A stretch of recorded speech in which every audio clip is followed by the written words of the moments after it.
नमस्कार, सी news channel में आपका स्वागत है। हमारे साथ में है शिवसेना के बडनेरा के उम्मीदवार सुनील खराटे, जिन्हें उबाटा से टिकट डिक्लेयर हुई है। बहुत विवादित रहा है बडनेरा मतदार संघ। बंडखोरी में अभी पूरे आठों जिले में एक नंबर में है।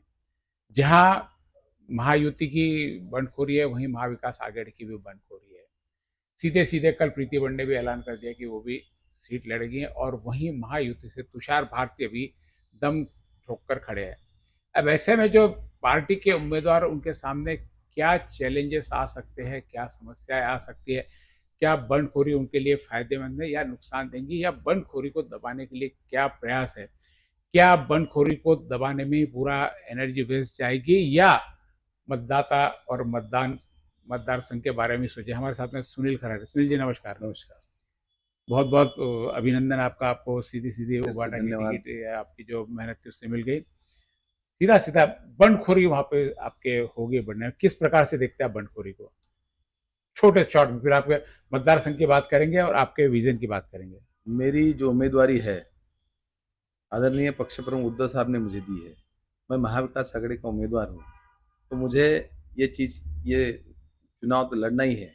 लेकिन बंडखोरी का ऐसा विषय है कि किसी को नहीं मिलने के बाद 2 दिन तो किसी को नाराज़ी आ सकती है। पिछली जी। बार मेरी भी कटी थी, लेकिन मैं 2 दिन में ही, तीसरे दिन ही जी। आदरणीय उद्धव साहब का मेरे को फ़ोन आया था और मैं उसी वक़्त चुनाव में शामिल हो गया था और पूरी ईमानदारी से काम किया था। और मुझे अभी भी आशा है कि उसी तरह का वातावरण फिर से तैयार होगा और जैसे ही वो मिट जाएगा तो पक्ष श्रेष्ठी इसमें प्रयास करेंगे, आपके जो सीनियर है वो भी यहाँ पे प्रयास करेंगे निश्चित कि तौर बंडखोरी ना हो। निश्चित तौर पर करेंगे। और मैंने भी प्रयास किया है, मैं भी उनके घर पे गया हूँ, उनसे विनती किया हूँ, उनको निवेदन किया हूँ कि भाई आदरणीय संजय बाबू का बहुत बड़ा काम शिवसेना के लिए है।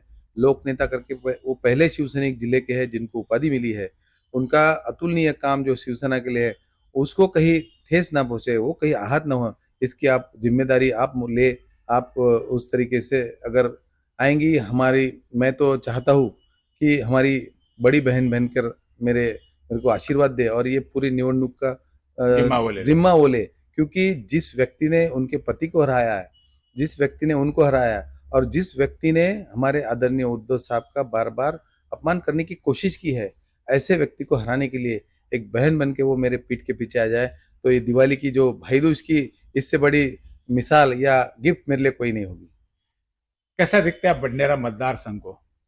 यानी वहाँ के लोग, वहाँ की समस्याएं, वहाँ के प्रॉब्लम, और क्या क्या वहाँ पे होना बाकी है जो आपको लगता है कि आप कर सकते हैं? मैं तो ये पूछूँगा क्या-क्या हुआ है? क्या-क्या नहीं, आप होना बताओ ना, हुआ नहीं वही अब। ना। हुआ उसका छोड़ दो। हाँ, अब आपको आगे क्या क्यों हुआ उसका आप वहाँ कुछ नहीं कर सकते। हुँ, बीते हुए समय 25 साल 30 साल आजादी के बाद में जितने 75 साल जितने भी रहे होंगे, उन्होंने जो भी किया होगा, हुँ। कहीं ना कहीं तो किया है। ऐसा तो नहीं कि पूरा बर्बाद हो गया।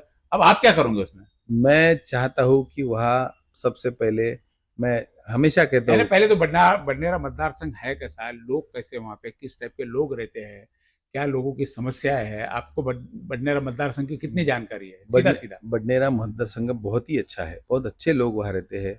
अमरावती शहर जुड़ा शहर जिसको जो बोला जाता है, महानगर पालिका में करीब-करीब बडनार मतदार संघ का 70% भाग शहर में आता है जी। और 2 सर्कल मतलब 30% के करीब-करीब जो हिस्सा है वो ग्रामीण में जाता है। 54-55 गाँव है, उसमें 2 जिला परिषद सर्कल और 4 पंचायत समिति है। करीब-करीब 42 ग्राम पंचायत है। जी। इस तरीके का उसका भौगोलिक परिस्थिति है।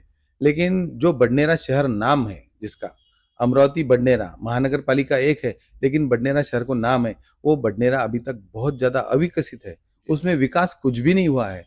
मैं पहले ही बोल चुका हूँ कि जान है तो जहान है। जी। कितना भी विकास हो, अगर अपनी स्वास्थ्य व्यवस्था अच्छी रहे, तो ही लोक प्रतिनिधि को लोग जानते हैं।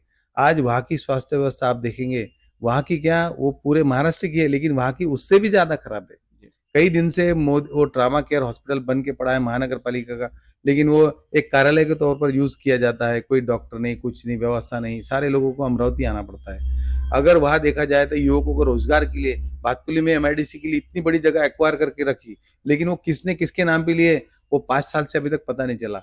मतलब जो लाभार्थी है, वो लोक प्रतिनिधि के अत्यंत नज़दीक के है या उनके घर के ही है। ऐसे लोगों में आवाज़ निकलता है और अभी तक एक भी उद्योग वहाँ पे नहीं लाया गया। भातकुली को तहसील का दर्जा दिया, वहां पे तहसील कार्यालय ले लिए, लेकिन वहां के रोजगार युवाओं को रोजगार कहाँ से देंगे? वो रोजगार भी नहीं है। एजुकेशन व्यवस्था, मैं चाहता हूँ कि अमरावती महानगर पालिका की जो स्कूलें हैं, मुंबई में जैसे महानगर पालिका के स्कूल में लाइन लगती है एडमिशन के लिए, उसके बाद प्राइवेट में जाते हैं लोग।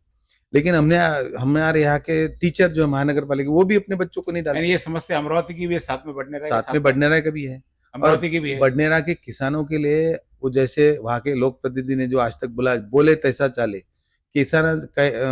शेतकऱ्यांचा कैवारी, जो जो बोलता है वो कभी नहीं करता है। शेतकरी किसानों के लिए आज तक कुछ भी नहीं किया।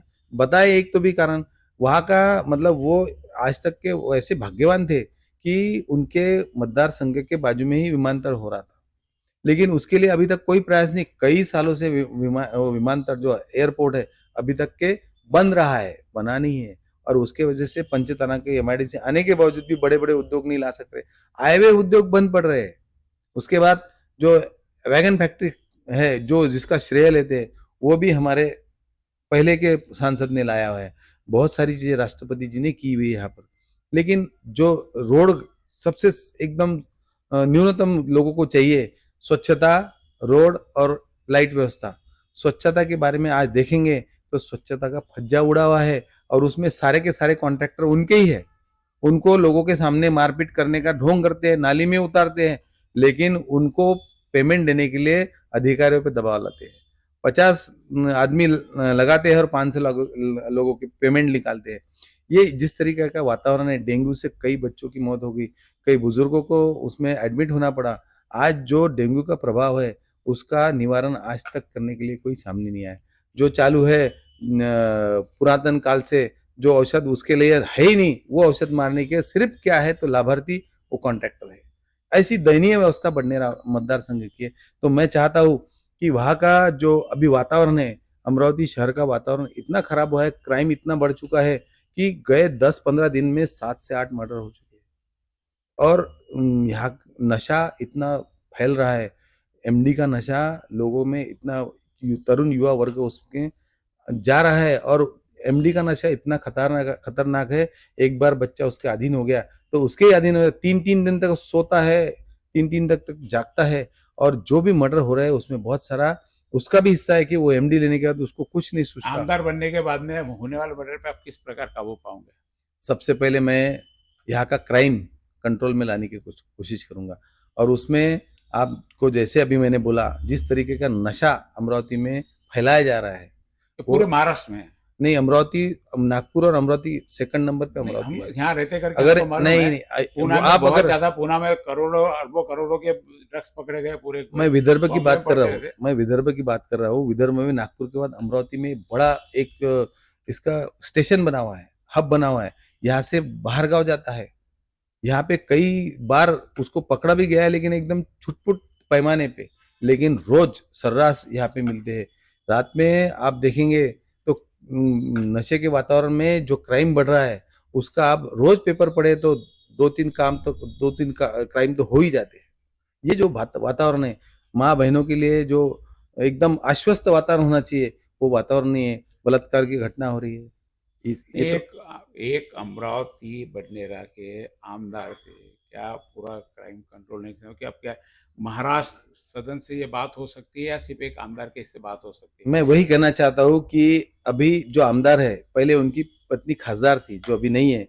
देश के गृह मंत्री उनके बहुत मतलब उनका सब मानते हैं, उनके लिए सब कुछ करते हैं, ऐसा वो बोलते थे, लेकिन अभी तक वो क्राइम यहाँ का कंट्रोल नहीं कर पाई। महाराष्ट्र के गृह मंत्री है, उनके यहाँ के आमदार राइट हैंड है, ऐसा बोला जाता है, लेकिन आज से 2.5 साल पहले क्राइम था नहीं था? बहुत कम था, बहुत कम था। अभी अगर एक समय आप देखेंगे तो अमितेश कुमार के एक अधिकारी आए थे, उस वक्त 12 साल हो गए। हाँ, उस वक्त का क्राइम रेशियो आप देखेंगे तो इतना कम था। उसके बाद में मर्डर उस समय भी हुए, चोरियां उस समय भी हुई, अगर चैन स्नेचिंग उस समय भी हुई है, ड्रग्स उस समय भी बिके है, गांजे उस समय भी पकड़े गए हैं। कोई पुलिस वाला अधिकारी ऐसा नहीं कि जिसके कार्यकाल में ड्रग्स नहीं पकड़े गए, चोरी नहीं हुई। या इसमें एक आमदार उसके आगे पीछे का रेशियो रहता है, उसके आगे पीछे का रेशियो रहता है। उस समय का रेशियो था, आज बढ़ा हुआ है। कम होना चाहिए या बढ़ना चाहिए? पुलिस अधिकारी, सबका विकास होना चाहिए, सबका क्राइम का भी होना चाहिए। क्राइम का डिमोशन होना चाहिए। डेवलपमेंट तो सभी चीजों का होगा ना। नहीं नहीं, वो जो जैसे जैसे बेरोजगारी बढ़ते जाएंगे वैसे वैसे क्राइम भी बढ़ते जाएंगे। बेरोजगारी कम करने के उपाय होने चाहिए। तो आप सीधा क्राइम पे जा रहे हैं, क्राइम कहाँ रुकेगा? बेरोजगारी कम होगी। आपने रोजगार पे बात ही नहीं करना। रोजगार, मैंने सबसे पहला, यहाँ पे उद्योग नहीं है। नहीं, आपने, मैंने उच्च पूछा आप शिक्षित, क्या करना, आपने क्या किया कि पुराने आमदार ने क्या नहीं किया। आप वो नहीं पूरा मैं, यानी क्या होता है अभी देखो, देखो जिस आपने तरीके बोला का कि वातावरण है, पहले जो वो बताना अभी पड़ेगा मेरे पहले को। आप क्या कर सकते हैं बताओ। पुराने, आपने तो बोला ना भाई, पुराने 75 साल में किसने क्या करके गया मैंने सबको आपको मालूम है क्या बताया कि सबसे पहले मैं आरोग्य व्यवस्था दुरुस्त करूंगा, जी। क्योंकि आदरणीय उद्धव साहब ने जो 2.5 साल में आरोग्य व्यवस्था महाराष्ट्र की एकदम एडवांस की थी, वो आरोग्य व्यवस्था आप फिर से नीचे गई है। वो आरोग्य व्यवस्था सबसे पहले ठीक करना पड़ेगा। दूसरी बात, आरोग्य यानी साफ सफाई के बारे में एक, सभी साफ सफाई, दूसरा हेल्थ के बारे में, हेल्थ के दवा बारे खाना, में। और दूसरा तीसरी बात, अभी जो रोजगार युवा को चाहिए, यहाँ पे एमआईडीसी में बड़े बड़े उद्योग आना चाहिए। जो उद्योग आए थे उनको बूस्टर मिलना चाहिए। फिनले मिल जहाँ यहाँ पे था वो भी बंद पड़ा है पिछले खासदार के माध्यम ये कार्यकाल में।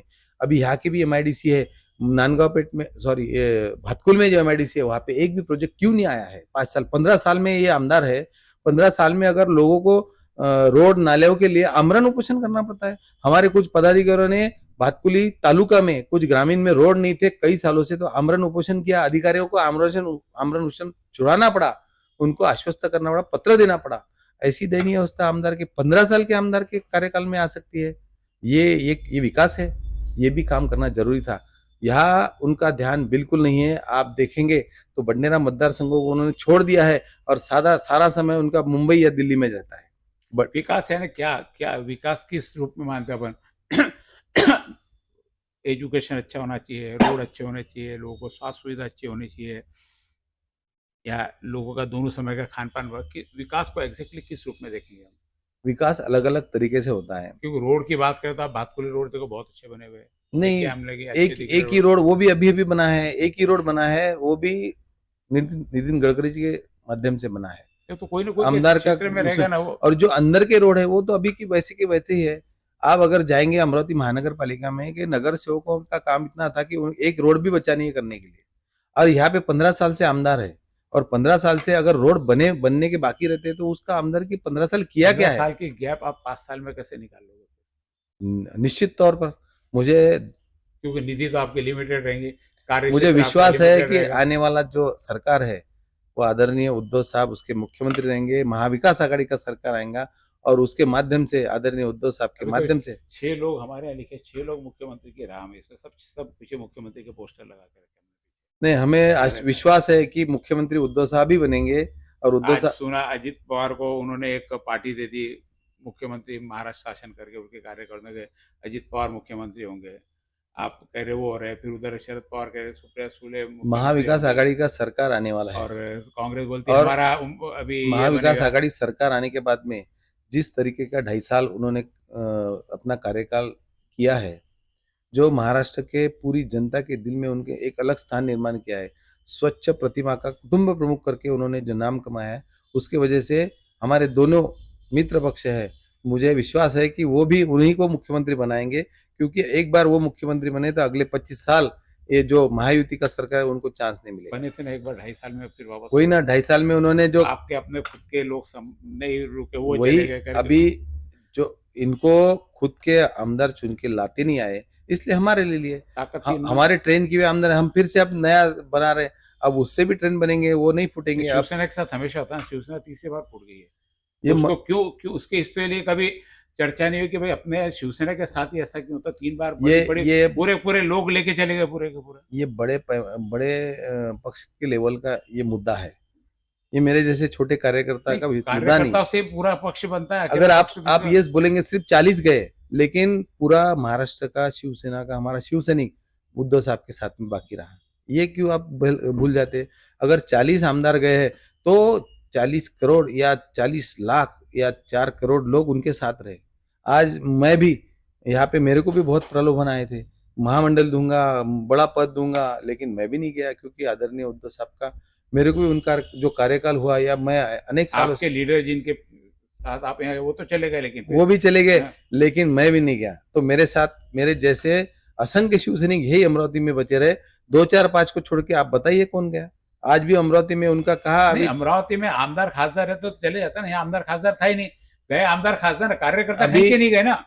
आपने जैसे कहा कि वही। कार्यकर्ता सारे साथ में है, हाँ, यहाँ का क्यों नहीं गया कि यहाँ कोई आमदार था नहीं। अभी ये आप उसका उत्तर दे रहे हैं कि इतना बड़ा भूचाल हो गया, 40 आमदार गए, पूरा वहां पे मतलब मंत्रिमंडल गया और सरकार उनकी है, उसके बावजूद भी कार्यकर्ता नहीं गया। कितनी बड़ी बात है कि उद्धव साहब के पास देने के लिए कुछ भी नहीं है, बावजूद उसके पूरे लोग और पूरे शिवसेना उनके साथ में है। ये देश नहीं, ऐतिहासिक उदाहरण है कि भाई जिसके पास कुछ नहीं रहता सब लोग छोड़ के चले जाते, लेकिन उससे भी ज्यादा रिबिल्ड हो गई। जो लोग गए थे उससे भी 4 पट लोग प्रवेश कर रहे हैं और बड़े पैमाने पे प्रवेश हो रहा है, रोज हो रहे हैं, हर मतदार संघ में हो रहे हैं, हर जिले में हो रहे हैं। इतने लोगों को संभाल पाएंगे, वापस फिर आएंगे आपके पास से आके चुन के चल जाएंगे, फिर वापस दूसरी पार्टी प्रलोभन देंगी, फिर चले जाएंगे। ये मनुष्य वृत्ति है, ये चलते रहेगा। इसको तो कोई रोक नहीं सकता। आज कल ये यहाँ पे, कल वो है, कोई बता नहीं सकता। कई लोग ऐसे थे कसमें खाए लेकिन दूसरे दिन उधर गए, इधर भी उधर आपके भी। मतदार संघ में विकास के लिए आपका चुन के आना जरूरी है, आपकी सरकार आना जरूरी है? मेरा चुन के आना जरूरी है, क्योंकि मेरे चुन के आने तो मेरे जैसे जो सैकड़ों आमदार आएंगे उसके वजह से सरकार बनेगी। तो सबसे पहले मुझे ही चुन के जाना पड़ेगा, उसके बाद मेरे जैसे लोग हैं जो उनके माध्यम से ही, उनकी संख्या से ही सरकार बनेगी। तो निश्चित तौर पर मेरे को भी चुन के आना है और मेरे जैसे सारे महाराष्ट्र के शिवसैनिक और महाविकास आघाड़ी के उम्मीदवारों को चुन के लाने के लिए महाविकास आघाड़ी के सभी नेता पूरी ताकत से कोशिश कर रहे हैं और उसमें वो यशस्वी होंगे। आपने जो बडनेरा की समस्या बताई, स्वास्थ्य की, एजुकेशन की, रोजगार की, यह पूरे महाराष्ट्र के हर मतदार संघ की, सबके एक कॉमन बिल्कुल रोजगार होना चाहिए, स्वास्थ्य सुविधा होनी चाहिए। आप किसी से भी प्रश्न पूछो, समस्या क्या, ये समस्या जहाँ आपके उम्मीदवार होंगे, अभी जहाँ आपके चुन के आए, जहाँ शिवसेना के, वहां पे भी यही समस्या है, वो भी यही चीज बोलेंगे। तो क्या ये लगता नहीं कि ये समस्या हमेशा कायम रहेंगी, कभी सॉल्व नहीं होंगी, थोड़ी सी होंगी, थोड़ी सी रह जाएंगी? क्या हो सकता है आपको, क्योंकि हम पूछ रहे हैं कि आप वहाँ क्या, वही आ जाके वही हम घिसे पिटे बात बोल सकते हैं उसको, कि स्वास्थ्य सुविधा नहीं है, रोजगार नहीं है, किसान को नहीं। जहाँ आपके शिवसेना के आमदार है वहां पे ये समस्या, तो इसका क्या, और कि ये सारी चीजें हटे, इसके लिए क्या प्रयोजन है कि ये बार बार, यानी कोई देखिए, कोई कहीं पे ये बोल सकते नहीं भाई हमारे स्वास्थ्य सुविधा बहुत अच्छी है हमारी, अच्छा कहीं ऐसा एक आधा मतदार संघ दिखता है आपको? 2.5 साल में जो कोरोना काल में पूरे देश में जितने भी राज्य थे, उन सभी राज्यों से अच्छी आरोग्य व्यवस्था यहाँ पे थी। एक भी व्यक्ति ऑक्सीजन के अभाव से मृत्यु जिसका नहीं हुआ, एक भी व्यक्ति ऐसा नहीं हुआ कि जिसको बेड नहीं मिला। ये तो सिर्फ 2.5 साल का नहीं ना, नहीं पिछले नहीं 25 सालों से जो महाराष्ट्र यहाँ तक है उसकी सुविधा सारी उपलब्ध करके वो आप उपयोग कर पाए ना। हमारे आदरणीय उद्धव साहब मुख्यमंत्री नहीं थे, मुख्यमंत्री ये 2.5 साल में थे। एक भी लाश का जो एक भी शव का जो है विल्हेवाट लगाने के लिए हमको नदी में डालना नहीं पड़ा या उसकी अवहेलना नहीं हुई। ये जो सबसे ज्यादा लेबोरेटरी यहाँ मैं पे ये खुली, कह रहा है कि ये जो भी व्यवस्था सुविधा थी उपलब्ध होगी पिछले कई टर्म का, ये पूरा आके उस सुविधा का अपन उपयोग सही ढंग से कर सके, जो सुविधा है, क्योंकि सुविधा तो है, देखिए, सुविधा बात उपयोग नहीं हो रहा। लोग सुविधा यहाँ पे देखो, स्वास्थ्य के लिए कर्मी रखे हुए हैं, दवाखाने हैं, एजुकेशन के लिए कॉलेज बनी हुई है, महानगर पालिका की स्कूल बने, आपने सारा बताया कि सब सुविधा उपलब्ध, उसका उपयोग बराबर नहीं हो रहा। मैं ये उसको पूछना डेवलप चाह नहीं रहा किया जा था रहा कि है। जो चीज है उसका उपयोग कैसे सही हो, मैं वो बताऊंगा। नहीं नहीं नहीं नहीं, आप देखिए, इंफ्रास्ट्रक्चर तैयार होना इसका मतलब सब कुछ होना ऐसा नहीं है। स्कूल तैयार है, लेकिन एजुकेशन लेवल, एजुकेशन का स्टैंडर्ड कौन सुधारेगा? बच्चे वहां स्कूल में नहीं डालना आपको है। यही बताया उद्धव साहब के माध्यम से, अभी आपको आपने जो चीज बताई कि 2.5 साल में कोरोना काल में जो उद्धव साहब ने किया, कि मैंने बोला जो पुरानी सारी व्यवस्था आई थी उसका सही ढंग से उपयोग किया। मैं आपको ये बोल रहा कि हर कोई भी मतदार संघ ऐसा नहीं है कि जहाँ पे स्कूल नहीं है, दवाखाने नहीं है, तो साफ सफाई के कर्मचारी नहीं है, उसको ये नहीं है, वो सिर्फ होता व्यवस्थित नहीं, उसकी व्यवस्था हम करना, कोई एक्स्ट्रा चीजें तो होंगी ना, आपको तो वही काम करना पड़ेगा सारा का सही सारा है जो ना, कर रहा तो उनको उसको डेवलप करना भी ये लोक क्राइटेरिया क्या है लोक प्रतिनिधि का? लोग क्यों चुन के देते हैं? किराना बांटने के लिए, लोगों का स्वाभिमान छीनने के लिए? कि 500 रुपए का किराना आप बांटेंगे और कितने दिन पूरेगा? उससे ज्यादा आप एक उनको सम्मान भरी जिंदगी जीने के लिए उनके घर के एक आदमी को रोजगार उपलब्ध कर दो। वो बेचारा कष्ट करेगा, मेहनत करेगा और शाम को या महीने के आखिरी में उसके यहाँ जो उसका पगार आएंगे, उसके पैसे आएंगे, उससे उसके घर का वातावरण पवित्र रहेगा और एक सम्मान पूर्वक जिंदगी वो परिवार जिएगा। आज हमारी महिला, हमारी माता भगे, ये इनको बेकार मतलब वो फटी फूटी साड़ियां बांटना, ये कोई क्राइटेरिया नहीं है लोक प्रतिनिधि का, बल्कि उनको सम्मान की जिंदगी जीने के लिए रोजगार, महिलाओं को भी रोजगार दो, वो भी रोजगार करने के लिए तैयार है, क्यों नहीं है? तो ये क्राइटेरिया बदलना चाहिए। आमदार को किराना देके एक साल में एक बार, ऐसे 5 साल में 5 बार किराना, और उसके बदले में 5 साल का राजपाट, ये कहाँ का न्याय है? वो लोक प्रतिनिधि ने ज्यादा से ज्यादा समय अपने मतदार संघ में, अपने मतदार संघ के लोगों की समस्या सुलझाने के लिए देना चाहिए, ना कि मुंबई और दिल्ली की ज्यादा समय उन्होंने बिताना चाहिए। आप देखिए कितने दिन यहाँ पे रहे और कितने दिन उधर रहे। आप कभी भी देखिए कि भाई जैसे बाकी मतदार संघ में दरबार लगता है, जनता दरबार, अपने यहाँ कब जनता दरबार लगा? सारे लोगों को एक दिन एक जगह बुलाओ, सारे अधिकारी को बुलाओ। ग्रामीण जनता ऐसी रहती है, उनको एक दिन का रोजगार गिरता है तो कई दिनों के उनके काम पड़े रहते हैं, लेकिन जा नहीं सकते। जाएंगे तो एक दिन का रोजगार जाएगा, 400 रुपए तो यहाँ से लॉस, बल्कि जाने आने का खर्चा अलग, और काम हुआ नहीं तो और अगली बार जाना। ऐसे लोगों के लिए जनता दरबार लगाना चाहिए। आपका ये कहना है कि जो अभी के आमदार है वो जनता के लिए उपलब्ध कभी नहीं है। बहुत कम, नहीं के बराबर। कहाँ है? अगर होते तो इतनी समस्याएं कहाँ होती थी? समस्याएं कितनी है आप देखिए ना। और ऐसे समस्या, हम तो इस भ्रम में थे कि इतने सालों में सबसे ज्यादा PR, सबसे ज्यादा जनसंपर्क वाला आमदार रवि राणा है करके, हमारा भ्रम था ये। तो किराना बांटने से जनसंपर्क नहीं होता। किराने की बात नहीं कर रहा मैं, किराने की बात नहीं, कि लोगों में जो मिलना जुलना, लोगों के बीच में जाना, जहाँ हर जगह दिखना, लोगों को देखो, कार्यक्रम अटेंड करना बोले तो संपर्क नहीं है। संपर्क ये है, अपना ऑफिस खोलो, जनता दरबार लगाओ, लोगों की समस्या छुड़ाओ। तो ऑफिस है, कार्यालय नहीं है? कार्यालय है, लेकिन वो कितनी देर उपलब्ध रहते बताइए, आप ही देखिए। और फिर अगर उपलब्ध रहते तो फिर समस्या का निवारण क्यों नहीं होता? इतनी एंटी इनकम्सी क्यों होती? लोग क्यों चिल्लाते? अमरावती मतदार संघ में 15 साल से, मेरे को बताइए, 5 साल से आमदार थोड़ी, 15 साल से आमदार है। 15 साल का आमदार अगर अभी भी आप अमरावती बडनेरा दोनों मतदार संघ को जानते हो, अमरावती मतदार संघ में कोई समस्या ऐसी नहीं है कि उनके साथ भी इससे समस्या? चलो ठीक है, आप समस्या बोलते हैं तो मैं महानगर पालिका का जो टैक्स का मसला था, एकदम 5 पट टैक्स बढ़ा दिया था महानगर पालिका। उसके लिए कोई नियम नहीं है, और नियम बना के अगर वो मंत्रालय में उनका परमिशन लेके करते तो बात अलग थी। हमने उसके लिए निवेदन दिया, आंदोलन किया, मुख्यमंत्री तक गया, लेकिन किसी की नींद नहीं खुली। जब वहां से लेके मैं कोर्ट में गया, और कोर्ट में जब मेरी केस स्टैंड हो गई, ये वो क्या बोलते, चेंबर ऑफ कॉमर्स भी उसमें गया, उनकी भी केस स्टैंड हो गई। उस वक्त दोनों यहाँ के जनप्रतिनिधि की आंख खुली, और उन्होंने क्या किया, उसके ऊपर स्टे लाया। और स्टे का पत्र अगर आप पढ़ेंगे तो उसमें क्या लिखा है, कर पुनर्मूल्यांकन प्रक्रिया स्थगिति। मतलब क्या? सिर्फ वो प्रक्रिया जो 2023 में खत्म हो गई थी, जो अभी हुई भी नहीं है, वो 2023 की प्रक्रिया को स्थगिति, वो तो हो चुकी है। स्थगिति नहीं चाहिए थी, वो कैंसलेशन चाहिए था। मैं जब आयुक्त के पास गया, उनको बताया कि भाई इसका ये स्थगिति नहीं, इसका अध्यादेश आप निकालो, और लोगों को बताओ कि जिनका टैक्स भर के लिए तो 5 साल का सर्टिफिकेट दो कि आपने 5 पट टैक्स भर लिया है, या फिर उनका 4 साल का टैक्स वापस करो। ये अध्यादेश निकालने के लिए आयुक्त भी तैयार नहीं थे, वहां से भी पत्र आए नहीं। एक इलेक्शन को सामने रख के इन्होंने स्थगिति लाए।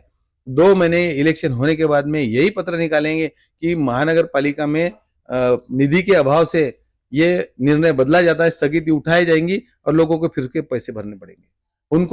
उनको न्याय तभी मिलेगा जब मैं कोर्ट में लड़ रहा हूं, उसमें जब न्याय मिलेगा तभी न्याय मिलेगा। 2 मिनट तक ऐसा कोई आने वाले काम ऐसे जिसमें बिना राणा का नाम लिया आप बोल सको?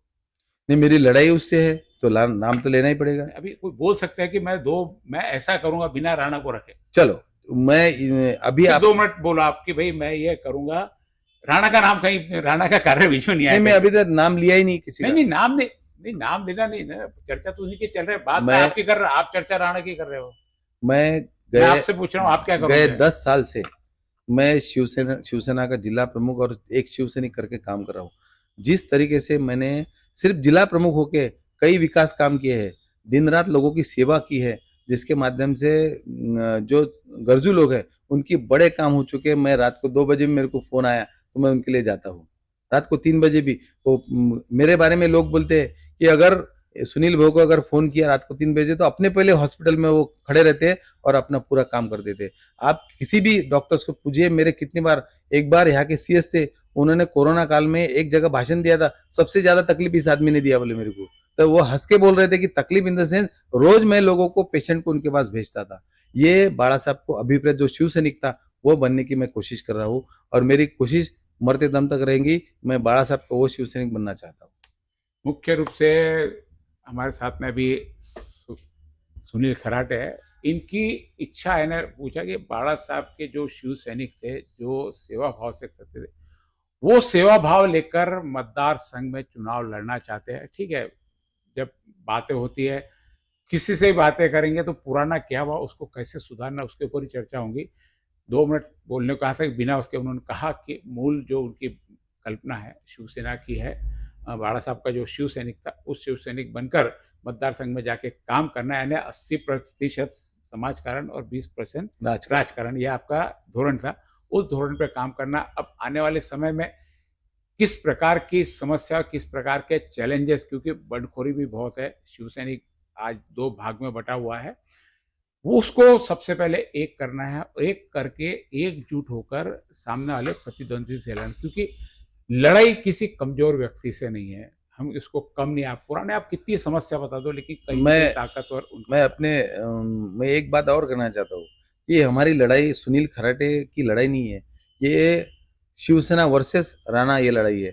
महाविकास आघाड़ी वर्सेस राणा है। इसलिए महाविकास आघाड़ी मेरे साथ है। आदरणीय उद्धव साहब का आशीर्वाद मेरे साथ है और जिस तरीके के काम मैंने सालों-साल किए हैं और अनेक यहाँ पे निरीक्षक, अनेक यहाँ संपर्क प्रमुख, अनेक लोगों को यहाँ भेजा गया, उनके सर्वे हुए और उन सभी ने जो मेरा नाम रिकमेंड किया, उसके बाद आदरणीय उद्धव साहब ने मेरे को ये टिकट दी है। और इसमें कोई मतलब दो राय नहीं है कि मैंने अपने कामों से सब लोगों के मन में जगह बनाई और वो जगह मेरे को कायम रखना है। और वो बाला साहब या उद्धव साहब ने मेरे को जो आशीर्वाद दिया है, मेरे को उनका आशीर्वाद सार्थ ठहरा के मेरे शिव सैनिकों को यही विनंती है कि अपनी लड़ाई शिवसेना वर्सेस राणा है, महाविकास आघाड़ी वर्सेस राणा है। इसलिए महाविकास आघाड़ी बन के शिवसेना बन के उससे लड़ना है। सुनील खराटे एक शिव सैनिक है, उसमें का एक माध्यम है। ये थे सुनील कराठे, जिन्होंने कहा कि मेरी लड़ाई यह पूरे शिवसेना की और महाविकास आघाड़ी की सामने जो प्रस्तावित आमदार है उनके साथ में है। इसके लिए एकजुट होने की यहाँ से उन्होंने, अब आने वाला समय बताएगा कि आज की अपील इनकी कितनी काम करती है। आपको आने वाले समय के लिए बहुत बहुत शुभकामनाएं। धन्यवाद। और भी आपको हम उम्मीदवारों से मिलाते रहेंगे, उनके विचार सुनते रहेंगे, उनकी आगे की कल्पनाएं और आगे का उनका विजन क्या है, हमारे इस चैनल के माध्यम से आप तक पहुंचते रहेंगे। आप देखते रहिए सिटी न्यूज़। नमस्कार। नमस्कार।